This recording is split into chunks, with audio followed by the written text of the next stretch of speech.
कहा गया है कि परमात्मा की भक्ति को छोड़कर और कोई भी काम ऐसा नहीं जो हमारे काम आएगा।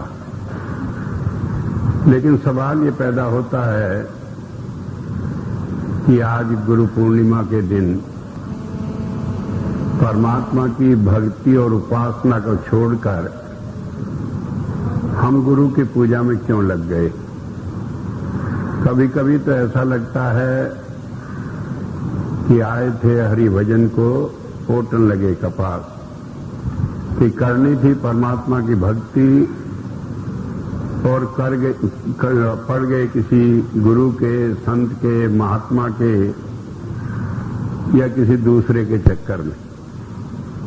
लेकिन बात यह समझ लेने की है, कहा गुरु गोविंद दोनों खड़े, किसके लागू पाए, बलिहारी गुरु आपने गोविंद दिया बताए कि अगर मेरे सामने गुरु और परमात्मा दोनों खड़े हों, सहजबाई ने निर्णय किया है तो मैं किसकी पहले वंदना करूंगी, किसकी पूजा करूंगी।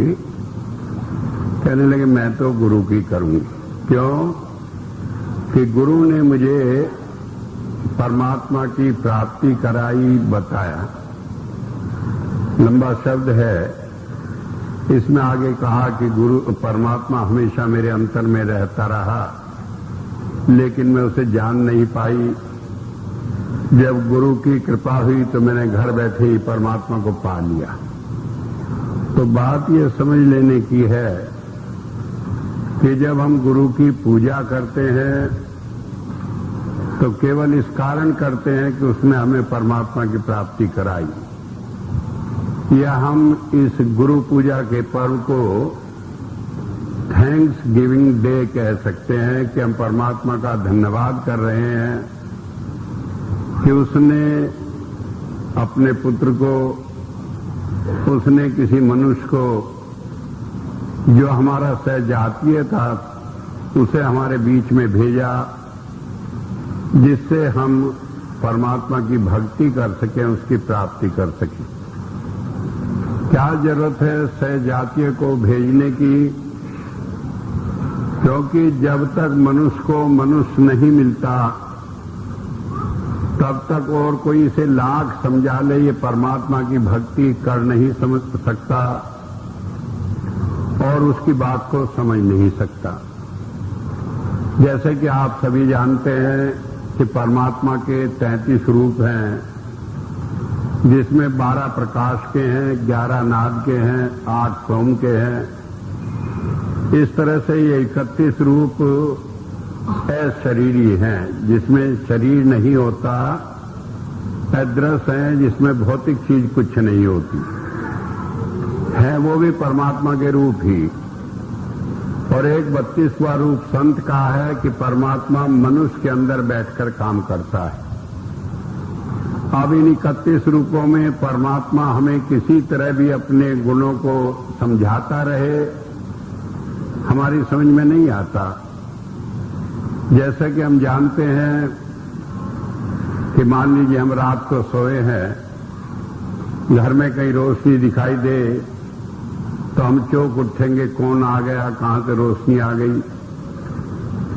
और अगर वो रोशनी रंग बदले तो उसमें से कोई आवाज होने लगे तो हम पागल हो घबराकर घर से बाहर भाग जाएंगे। ठीक इसी तरह हालत है कि अगर कोई रोशनी आने लगे, कोई आवाज आने लगे कान में। मैंने पहले भी सत्संग में कई बार चर्चा की है। मैं न्यूयॉर्क में था, मैंने बताया परमात्मा का रूप आवाज का है। तो वहां पर एक आदमी कहने लगा कि आवाज तो आदमी को पागल बना देती है। अनेक आदमियों को यहां अमेरिका में आवाज आती है, वो जाकर अस्पतालों में इलाज करा रहे हैं, मेंटल हॉस्पिटल में। तो ये इलाज कराने की, बीमारी की बात है, ये परमात्मा की कहां से बात है। जब उसने ये बात कही तो मैंने कहा भाई बात सीधी सी, अगर आपको आवाज आ रही हो और आप पागल हो गए हो तो आपकी आवाज बंद कर दी जाए। और नहीं आ रही हो तो एक बार उसका अनुभव करा दें, देख लें, आनंद आता है कि पागल होते हैं। तो कहने का मतलब है जब तक संत नहीं मिलता तब तक उन परमात्मा के 31 रूपों को हम समझ नहीं सकते। समझेंगे कब? जब संत मिलेगा। जब संत मिलता है वो हमें इन रूपों को समझाता है। तो परमात्मा की समझ ही हमें जब आती है जब संत मिलता है, वरना तो अपने घर में रहते हुए परमात्मा को हम सारे जीवन भर देख नहीं पाते, भटकते रहते हैं, अनेक उपाय करते हैं, अनेक कष्ट उठाते, लेकिन अपने अंदर रहते हुए परमात्मा को देख नहीं पाते। जब संत मिलता है तो सारे झंझट छुड़ाकर हमारे अंदर ही परमात्मा की प्राप्ति करा देता है, और प्राप्ति करा देने के साथ साथ हमारा विश्वास बना देता है। प्राप्ति करनी एक चीज है, विश्वास बनना एक चीज है। क्योंकि कई बार मनुष्य बुद्धि के आधार पर तसल्ली नहीं कर पाता, सोचता रहता है, कई बार तर्क से, बुद्धि से मान लिया, उसके बाद में फिर दोबारा वही सवाल पैदा हो जाता है। एक तसल्ली होना, संतुष्टि होना एक अलग चीज है, जो हमारे पूर्ण ज्ञान के जितने भी साधन हैं सबको तृप्त कर देती है। आंख नहीं मानती, आंख को विश्वास दिला देती है, कान नहीं मानते, कान को विश्वास दिला देती है, शरीर स्पर्श की क्रिया नहीं मानती, उसे विश्वास दिला देती है, और अगर ये मन नहीं मानता तो मन को बांधकर खड़ा कर देती है, इसे विश्वास दिला देती है। तो जब संत मिलता है तभी वास्तव में हमें परमात्मा की प्राप्ति और उसकी प्राप्ति की संतुष्टि प्राप्त कराता है। ये एक बात हुई। लेकिन इसके अलावा भी संत का एक काम है जो वो करने के लिए आया है। वो काम क्या है कि हम इस जीवन में दुखों से छुटकारा पाना चाहते हैं, मोक्ष पाना चाहते हैं, और संत हमें इस लक्ष्य को प्राप्त कराता है। परमात्मा के दो कार्य हैं। वैसे तो परमात्मा के जितने भी कार्य हैं सब में विरोध मालूम पड़ता है। कहीं परमात्मा को कहा वो न्यायकारी है, और इतना तक कह दिया कि अगर आपके हाथ ने कोई पाप किया है तो इस हाथ को काट कर फेंक दो, नहीं तो इस हाथ के कारण नरकों में जाना पड़ेगा। और कहीं कहा वो दयालु है, हम लाख पापी हों, जन्म जन्मांतर के पाप हमारे ऊपर चढ़े पड़े हों, वाल्मीकि समान हों जो डाकू ही नहीं बल्कि हत्यारा भी था, लोगों को मार भी दिया करता था, और क्षण मात्र में उसे संत बना दिया। तो इन सारी बातों में बड़ा विरोध मालूम पड़ता है। लेकिन विरोध होते हुए भी एक सत्य है। परमात्मा के दो गुण हैं, एक वो न्यायकारी है, और न्यायकारी का मतलब है कि जैसा हम करते हैं वैसा ही फल हमें मिलता है। बाइबल में इस बात को समझाने के लिए कहा है, eye for eye, nail for nail, कि अगर आप किसी की आंख फोड़ दोगे तो वो जब तक आपकी आंख नहीं फोड़ेगा ये कर्म समाप्त नहीं होगा। इस जन्म में वो नहीं फोड़ेगा तो अगले में मौका नहीं मिला तो अगले में, और अगर नहीं मिला तो 100, 50, 200, 1000, 2000 जन्म बाद भी जब तक ये कर्म इसी रूप में संपन्न नहीं होगा, उसने हमारी आंख नहीं फोड़ी, तो ये कर्म समाप्त नहीं होगा। और बाइबल में कहा है जब तक एक भी कर्म बाकी रहेगा तब तक छुटकारा नहीं होगा। इसी बात को हमारे हिंदू धर्म में कहा कि जो कर्म हमने किया उसका फल भोगना पड़ेगा, उससे छुटकारा नहीं। तो परमात्मा का नियम एक हो गया और इस नियम को पालन कराने के लिए परमात्मा ने मन को हमारे साथ लगा दिया। मन जो है वो भी परमात्मा का एक रूप है और संत उसे कहते हैं कि ये काल का अवतार है। काल कहते हैं नेगेटिव पावर को, कि आपने जैसा कर्म किया उसके अनुसार आपको फल दिलाना, ये परमात्मा का जो कार्य है ये मन करता है। और मन क्या करता है, जो भी हमने कर्म किए उन्हें सबको सुरक्षित रखता है, माइक्रो और में रिकॉर्ड करके रखता है। मन इस शरीर में रहता है, जब हम शरीर छोड़ते हैं तो मन ये सारी रिकॉर्डिंग आत्मा के ऊपर भेज देता है।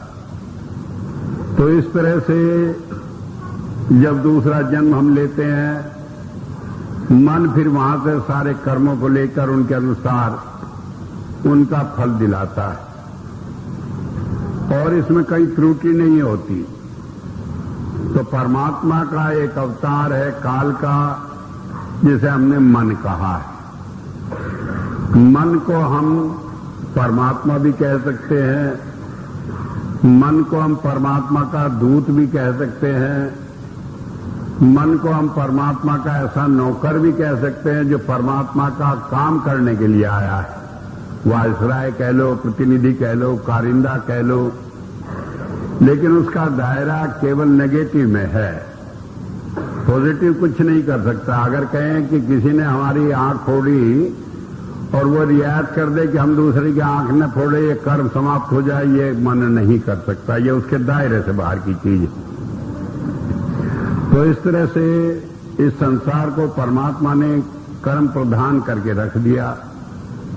जो कर्म हमने आज किया, अपनी चतुराई से आज बच गए उससे फल भोगने से, तो अगले जन्मों में भोगना पड़ेगा। जो कर्म हम पहले कराए वो पहले नहीं भोग सके, वो आज भोगने पड़ रहे हैं और उन्हें भोगते हुए हम रोते हैं, पीटते हैं। क्यों? हम कहते हैं हमने तो सारी जिंदगी परमात्मा की भक्ति की, कोई पाप नहीं किया, खबर नहीं ये पाप हमारे सामने क्यों आ गया। हमारा पड़ोसी है, रात दिन पाप करता है, वो मौज कर रहा है। हम परमात्मा की भक्ति करते करते इतना समय बिता दिया, हमें ये फल मिल रहे हैं।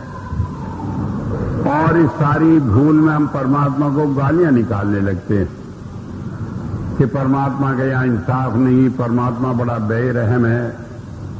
ये बात रही दूसरी की गाली निकालने के ढंग बड़े अच्छे हैं, क्योंकि एक बार मैं एक फिल्म देख रहा था तो उसमें एक गाना था, शायद आपने भी किसी ने सुना हो, कि परमात्मा तुझे मैं खत लिखता तेरा पता मालूम नहीं। उसमें दुनिया भर के गिल्ले शिकवे किए गए कि तूने ऐसे कर दिया, ऐसे कर दिया। तो ये क्या है? ये परमात्मा को गाली देना है कि परमात्मा ने कुछ बेइंसाफी कर दी हमारे साथ। लेकिन हम ये भूल जाते हैं कि हमने जो काम किया था उसी का फल वो हमें दे रहा है। अगर वो हमें उसका फल न देता तब वो बेइंसाफी करता। अब तो वो न्यायकारी है, जो हमने कर्म किया उसका फल हमें दे रहा है। अब इस फल और कर्म फल की प्रतिक्रिया में हम इतना उलझ जाते हैं कि इससे बच नहीं पाते। आज 2 अरब साल बने हुए ये दुनिया हो गई, हजारों लाखों बार हम मनुष्य बने, हजारों लाखों बार अनेक योनियों में आए और आज भी इस दुनिया में मौजूद हैं। तो इसका मतलब यह है ये कर्म फल का जो चक्कर था ये हमसे अभी छूटा नहीं। नेगेटिव बैलेंस अभी भी हमारे कर्म में बना है और उसका भुगतान हमें करना शेष है, नहीं तो हम भी छुटकारा पा लेते, मोक्ष मिल जाती।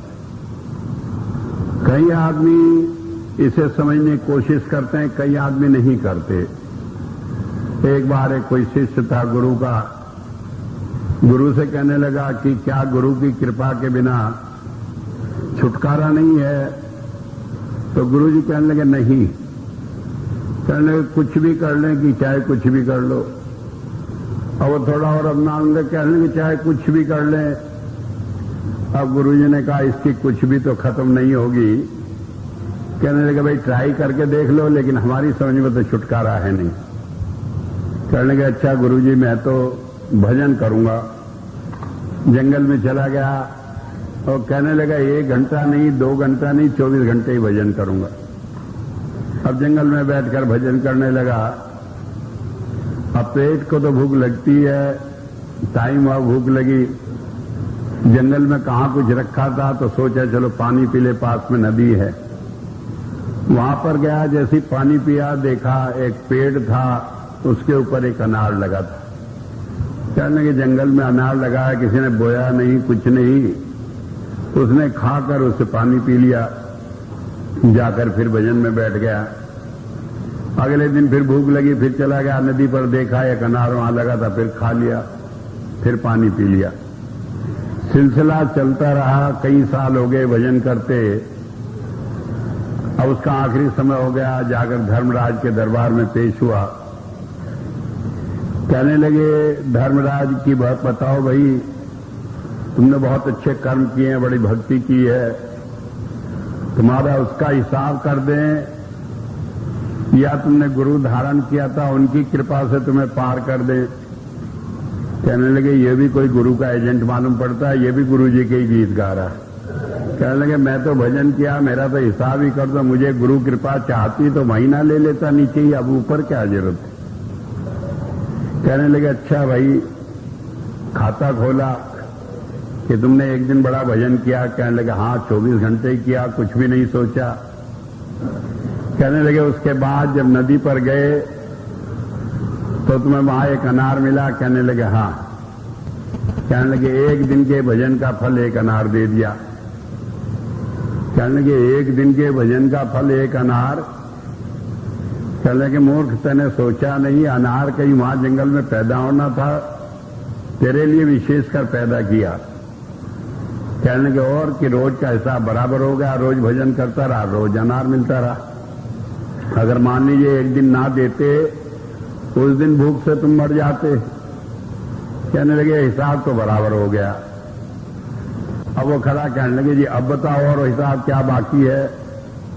तो वहां चींटियों की लाइन लग गई। कहने लगे जी ये ढोंगी जो आपके सामने खड़ा है, इससे हमारा भी कोई हिसाब बाकी है।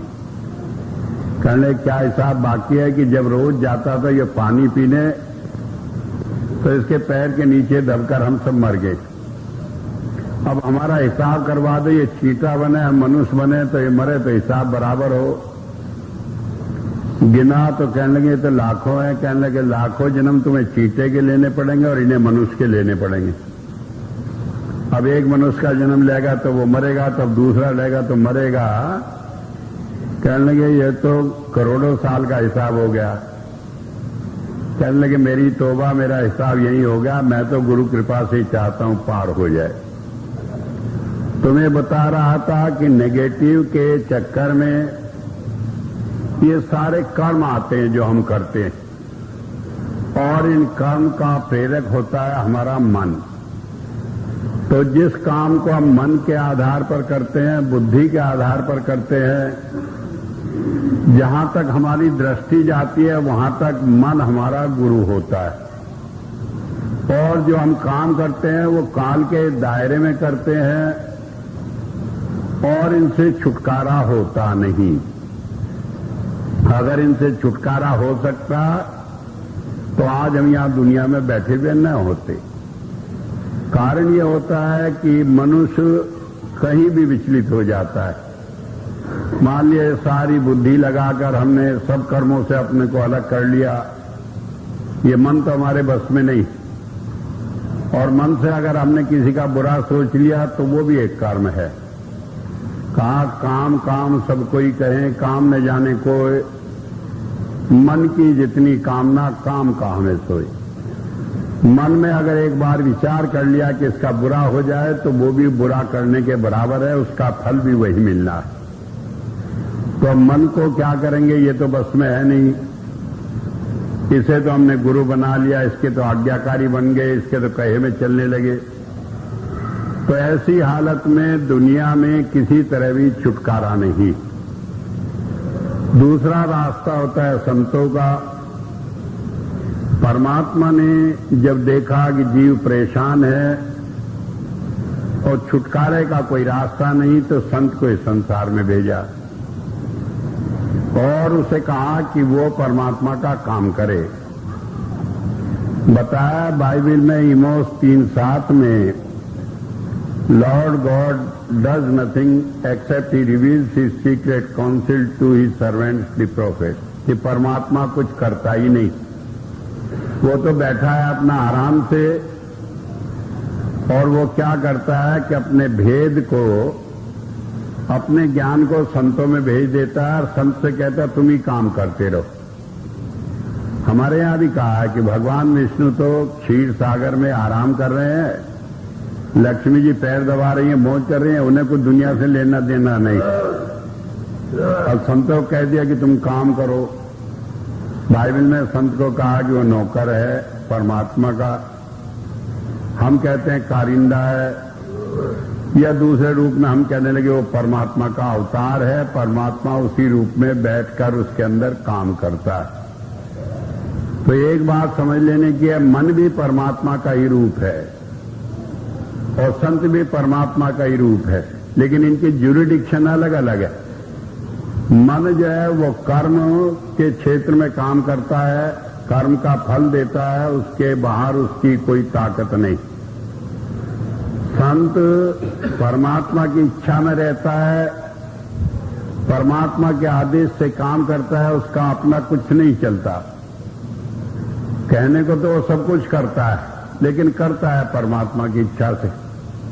जैसे आपने देखा होगा, कठपुतली होती है, वो नाचती है, सारे काम करती है, लेकिन जब ऊपर से कोई तार हिलाता है तभी सारे काम करती है। तो संत सारे काम करता है, और संतों ने कभी कभी इसे खोलकर भी बयान कर दिया, पीछे पीछे हर फिरे कहत कबीर कबीर, कि परमात्मा तो पीछे पीछे फिरता है कि कबीर साहब बताओ क्या काम है जो मैं कर दूं तुम्हारे लिए। एक किस्म से ऐसा कह दिया कि वो पीछे नौकर की तरह फिरता है, कुछ काम बताओ मैं करूं। वेद में भी आया है कि परमात्मा जो है वो संत का कारिंदा है, नौकर है, क्योंकि उसने सारे काम उसे सौंप रखे हैं। तो सारे काम जो संत करता है वो परमात्मा के ही करता है, और परमात्मा की जिम्मेदारी है, इसलिए उसे देखना है कि सारे काम ठीक हों। तो इस तरह से वो भी परमात्मा का काम करने के लिए आया है, लेकिन इसका दायरा जो होता है ये दयाल का होता है कि जीव जो दुखी है उन्हें निकालने का काम करेगा, लेकिन वो परमात्मा के नियम का वो भी उल्लंघन नहीं करता। जो कर्म फल है वो भी भोगने पड़ते हैं, उससे छुटकारा नहीं। लेकिन तरीका क्या है कि जैसे मान लीजिए हमें कर्म फल भोगना, हमारा एक्सीडेंट होना है, तो एक्सीडेंट में कर्म फल क्या है कि कहीं एक्सीडेंट हमारा हो, खून निकले, कष्ट हो, तकलीफ हो, ये तो उसमें कर्म फल है। अब इसी काम को वो क्या करता है, स्वप्न में करा दे, एक्सीडेंट भी हमारा हो जाता है, खून भी निकलता है, बिस्तरा मालूम पड़ता है सारा ही खून से भर गया, कष्ट भी होता है, चिल्लाते भी हैं। अगर कहीं ऐसा मालूम पड़े कि मरने हालत है तो देखते हैं सारे रिश्तेदार स्वप्न में बैठकर रोआ पीटी भी शुरू कर देते हैं। तो काम तो सारे हो गए, लेकिन जब स्वप्न से बाहर निकले तो बिल्कुल ठीक है, तो क्षण मात्र में ही वो सारा कर्म भुगता दिया। तो जब संत दया करता है तो ये नहीं कि उस कर्म के नियम को बदल देता है, लेकिन कर्म के फल को एक दूसरे ढंग से हमें प्राप्त करा देता है। फिर दूसरे बहुत सारे कर्म होता है जो नाद के द्वारा भस्म कर देता है। कर्म तो रहते हैं लेकिन उनके अंदर बांधने की शक्ति नहीं रहती। जैसे रस्सी हो, आप उसमें आग लगा दें तो वो जल जाती है, तो मालूम तो पड़ती है रस्सी है, लेकिन छू दें तो राख हो जाती है। ठीक इसी तरह ये सारे कर्म नाद के द्वारा दग्ध कर देता है। तो अगर हम ये कहें कि संत परमात्मा के नियम से बाहर चलता है, नहीं चलता। अगर हम कहें कि संत परमात्मा से अलग अपनी कोई हस्ती बनाकर चलता है, तो नहीं चलता। लेकिन परमात्मा के नियम में रहते हुए भी जो उसे काम सौंपा गया उस काम को करता है। तो जब हम कहते हैं कि संत परमात्मा का रूप है, तो वो परमात्मा का रूप है, परमात्मा के सब काम करने को सक्षम है। लेकिन हम यूं नहीं भूल जाए कि वो परमात्मा नहीं है, डेलीगेटेड पावर्स हैं, उसे ताकत मिली है जब तक परमात्मा ने दे रखी है। कब तक दे रखी है? ईसा मसीह ने कहा, I am the light of the world till I am in the world, कि जब तक मैं भेजा गया हूं इस दुनिया में तब तक मैं मार्गदर्शन करता हूं संसार का। जब वो नहीं रहता, वो चला जाता है, तो उसकी तस्वीर के आगे आप मत्था टेकें तो वो नहीं कुछ कर सकता। तो बात ये समझ लेने की कि संसार में जब भी महापुरुष आए वो परमात्मा का साकार रूप रहे, परमात्मा ही रहे। चलता फिरता परमात्मा पृथ्वी पर मनुष्य रूप में, या परमात्मा को अगर किसी रूप में हम जानना चाहें तो केवल संत के रूप में जान सकते हैं। अगर हम परमात्मा के किसी गुण का वर्णन करें, कोई ले लें आप, तो सिवाय संत के दूसरी तरह हम उस गुण को जान नहीं सकते। एक परमात्मा का गुण है कि परमात्मा दया करता है। तो इस बात को मैं समझाऊं, दया का मतलब है कि कहीं हम मुसीबत में हों, उसे याद करें तो वो हमें बचा लेता है। तो एक छोटी सी कहानी है। एक बार एक गडरिया था, वो अपनी भेड़ें चुगा रहा था। जेठ का महीना था, बड़ी तेज धूप थी। जंगल में उसने देखा एक खजूर थी बड़ी ऊंची, उसके ऊपर लाल लाल खजूरें लगी थी। अब उसने सोचा भूख लगी है, गर्मी है, धीरे धीरे वो पेड़ पर चढ़ गया। खजूर जरा ज्यादा लंबी थी, ऊपर चढ़कर गया तो देखा कि वो खजूर उतारने को था, तो उसने देखा खजूर नहीं, वहां तो ततैयों का एक भिट्टा था। लाल लाल जो थे वो ततैये थे।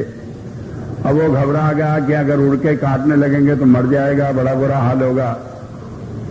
तो वहीं आंख बंद करके कहने लगा, हे परमात्मा, दया करके मुझे ठीक ठाक नीचे पहुंचा दे तो मैं 100 रुपए का प्रसाद बांटूंगा। अब बात हो गई, आंख बंद करके राम राम करता आधी खजूर पर जब आया तो नीचे देखा, डर आधा कम हो गया क्योंकि ऊंचाई कम हो गई, भीड़ें भी दूर चली गई। तो कहने लगा कि बड़ी नासमझी करी, 100 रुपए के प्रसाद का तो कोई काम नहीं था, 50 रुपए का बांटूंगा। और जमीन पर जब उतर आया, कहने लगे मैं भी मूर्ख ही हूं, मैं ऊपर चढ़ा, मैं नीचे उतर आया, परमात्मा ने कौन सा मेरा हल चलाया, मैं तो 1 पैसे का भी नहीं बांटता। अपना घर भाग गया। अब भाग गया, परमात्मा भी देखता रहे क्या उसका कर लेगा क्या नहीं करेगा। दूसरा उदाहरण है, इतिहास का उदाहरण है। एक सिख भाई था, वो गया इंग्लैंड में, धंधा किया, रुपया कमाया, बहुत रुपया कमाकर हिंदुस्तान लौट आया। तो उन दिनों पानी के जहाज होते थे, हवाई जहाज नहीं होते थे। जब रास्ते में आया आधे रास्ते तो तूफान आ गया। कप्तान ने कहा, देखो भाई तूफान आ गया और बड़ा खतरनाक तूफान है, हो सके ये सारा जहाज ही डूब जाए। तो ऐसे में जो जिसका इष्ट है वो अपना प्रार्थना करो कि किसी तरह जहाज बच जाए। अब कहने को तो कोई कुछ हो, लेकिन सिख का इष्ट तो एक गुरु ही है। उसने भी अपने गुरु से पुकार की कि गुरु साहब जरा मदद कर देना, ये जहाज बच जाए। और कहने लगे मैं 100 असरफी आपको भेंटा चढ़ाऊंगा। अपने मन में ही बात करी। घंटा 2 घंटे बाद तूफान रुक गया। कप्तान कहने लगा ठीक हो गया मामला। आया, बंबई में उतरा, उसे याद था अपना वायदा कि 100 असरफी चढ़ानी है बेटा। आकर पूछा, भाई गुरु साहब कहाँ हैं आजकल, क्या प्रोग्राम है? कहने लगे भाई गुरु साहब तो चोला छोड़ गए। कहने लगे फिर? कि एक बात बता के गए हैं कि बाबा बकाले, कि बकाले में जो है वहां संत होगा, अगला गुरु साहब वहां होंगे। और वो सीधा बकाले पहुंचा।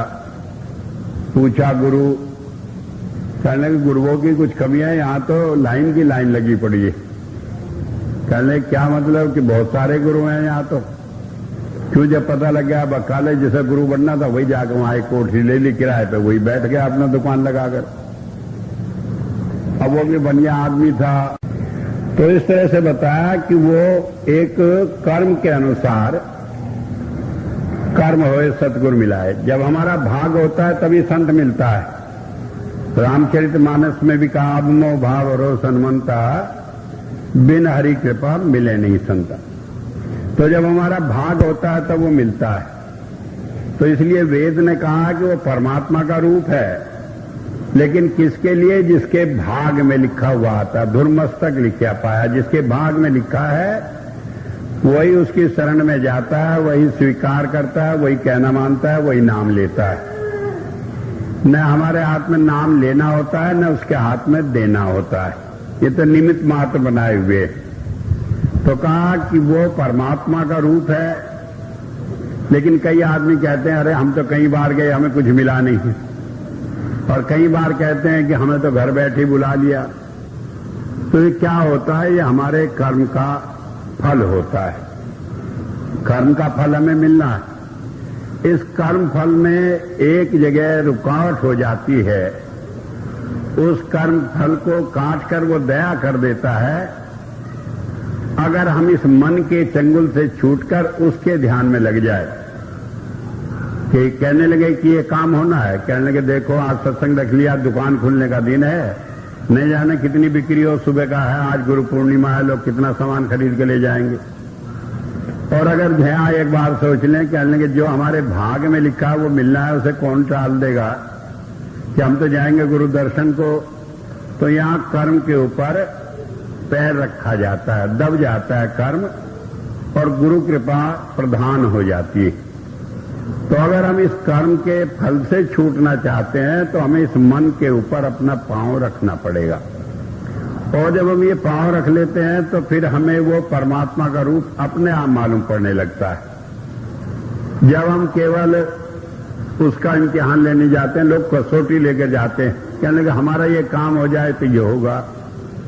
मैं मानता हूं कि भाई हमारी बुद्धि ऐसी है, लेकिन हालत ये होता है एक बार एक काम हो जाए फिर सिलसिला शुरू हो जाता है, फिर वो खत्म नहीं होता कभी।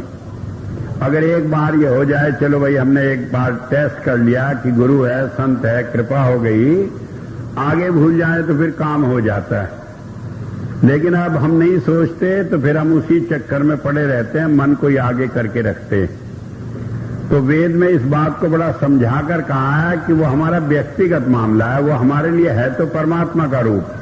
हम दूसरों के दृष्टिकोण से नहीं देखें, अपने अनुभव से देखें, उससे लाभ उठाएं। और ये मन जहां जहां रुकावट खड़ा करता है तो इसे दबा कर रखें। जब इतना सब काम करते तो क्या होता है? नाव याति परिसय स्वस्थ है।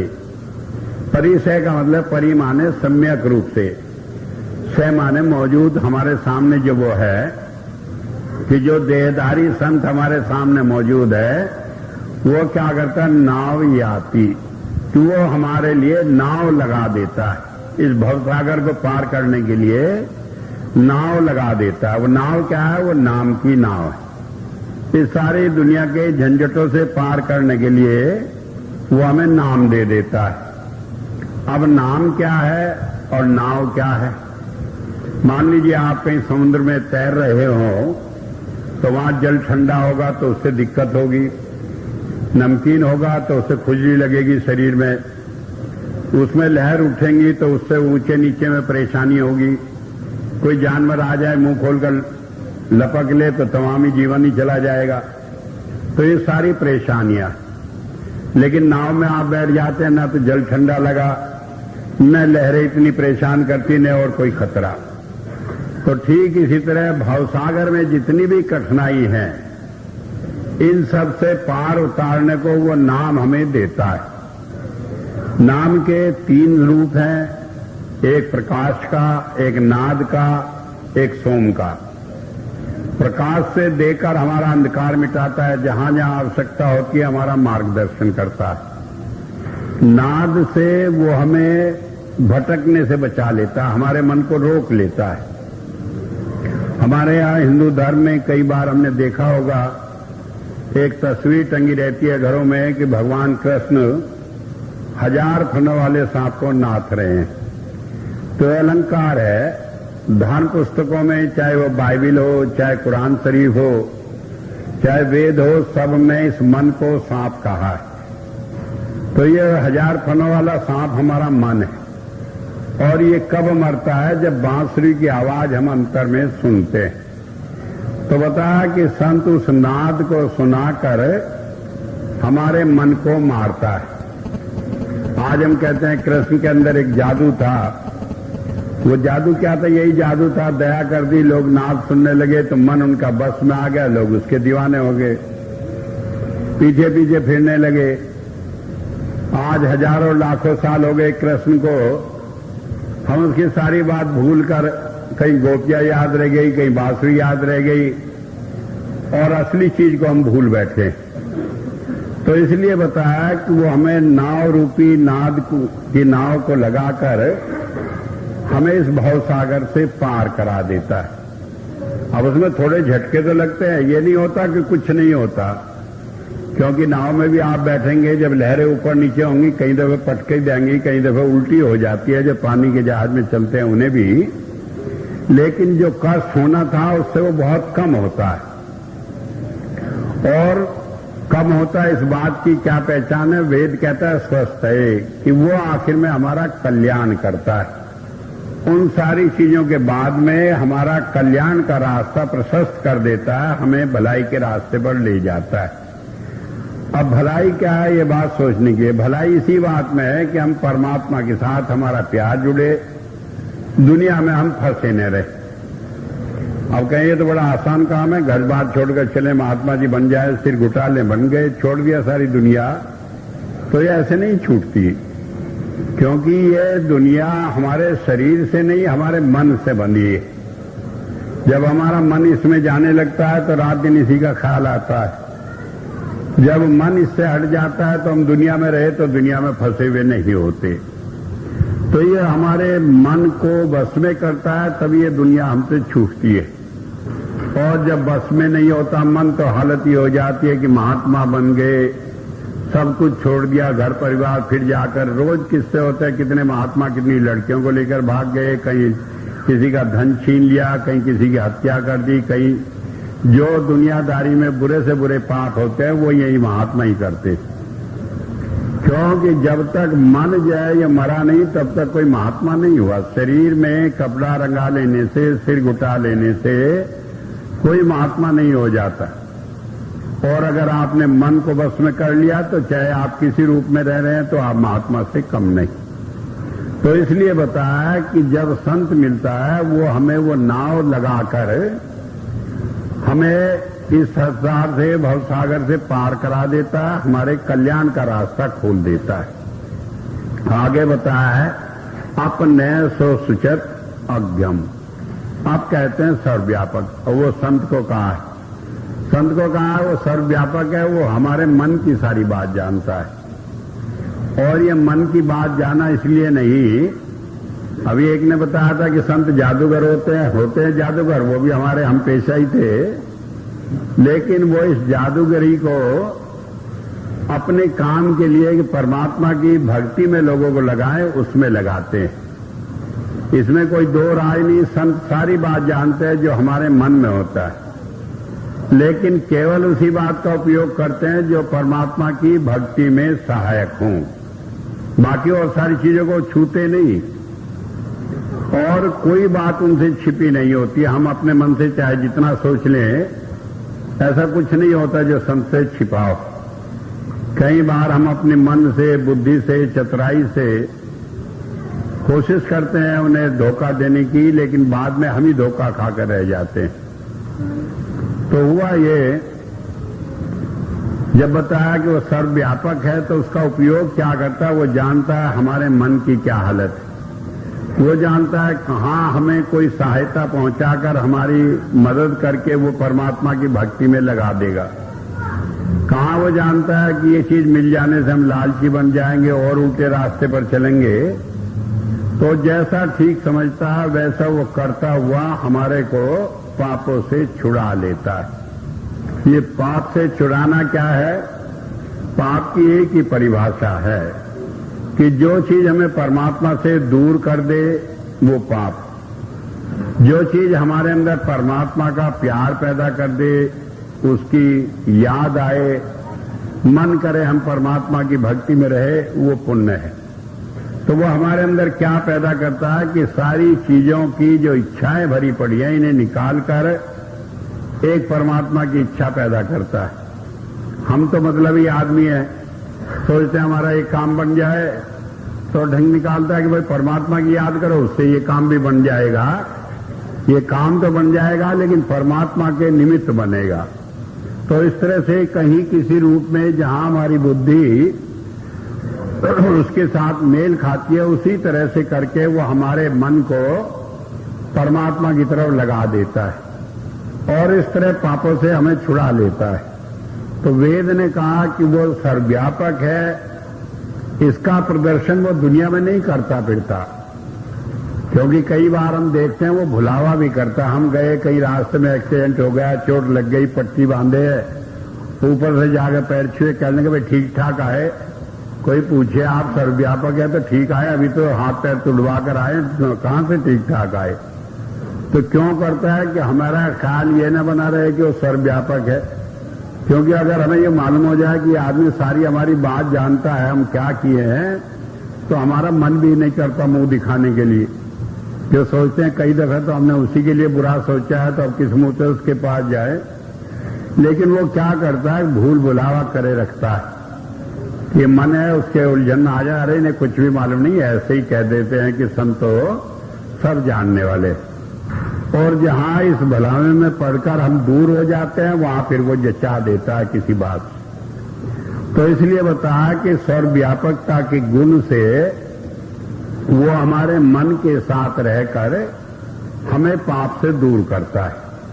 तो वेद का मंत्र था जिसमें बताया कि संत आता है और वो परमात्मा के सब गुणों को अपने व्यवहार से, अपने आचरण से, अपनी दया मेहर से दुनिया में प्रकट करता है।